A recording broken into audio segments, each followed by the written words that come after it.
In many business situations, seeing data on a map can help highlight what's going on. The Advisor map chart can plot data elements on any map with prescribed XY coordinates. The map can be a geographical map as shown here, or a floor plan or a logical map. Let's see how it works. The Advisor map chart does four things. First, it can color in polygons. In this case, states could have been colored by average gross margin. We chose not to do that here. Second, we plot data on the map. In this case, each of these pillars or bars represents the sum of the revenue of the customers from a specific city. This city right here, for example, if I put the mouse on, is Albuquerque with almost $7 million of revenue, or 1.3% of my country total.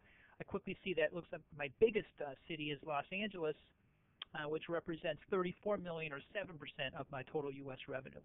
Third, we color the polygons by the same coloring as the other charts. In this case, I'm colored by region. Red is west, blue is east, and so forth.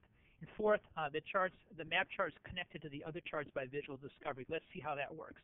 Here I've got my revenue summed by industry, so let's look at where finance and insurance is. Select it on the bar chart with the mouse. And quickly the colors come off everything else, so you can see where the finance insurance is. Let's delete everything we didn't select, just drop in on that. I quickly see finance insurance is heavily skewed towards Northern California, some in Southern California, and in South Florida. Bring the data back. Let's check out another industry. Select manufacturing. Where's that?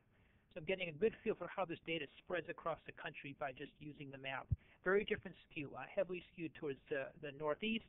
Brooklyn, New York is 10% of my total. Looks like the second or third biggest city is Detroit, and also over here, Los Angeles, and so forth. So another thing I can do here is bring everything back for a second. In this case, we ran a campaign. I want to see where my campaign responders are.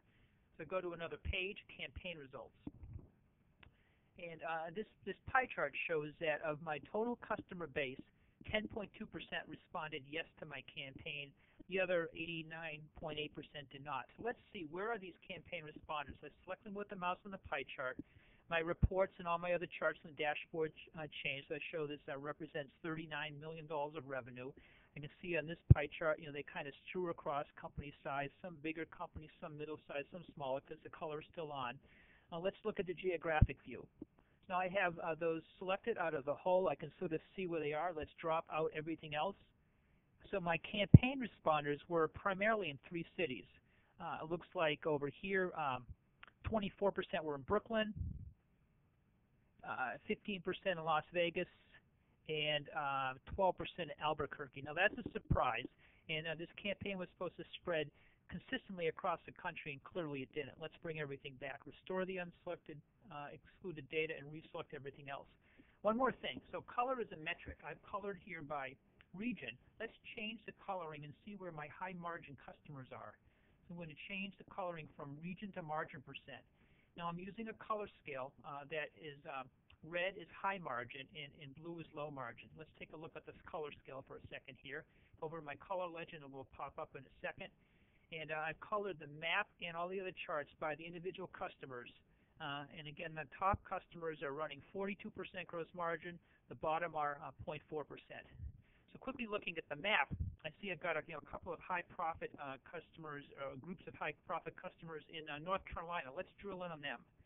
Select them with the mouse on the map and get rid of everything else. Exclude the unselected. And quickly see that in North Carolina, I can see the hottest color is in the construction industry, where my high margin customers are. Then it's fairly consistent. Some of these others have a number of high margin customers as well. Let's look at construction. Drill in on construction, get rid of everything else. Here are my construction customers in that North Carolina area in Charlotte, which represent $181,000 of revenue. I can go back to my best customers page. And here they are in the list down here and so forth. So I can export these results out of Advisor now to Excel or whatever other tool I want to do to take action on this set of customers I've just identified. Thank you for listening to our story about maps.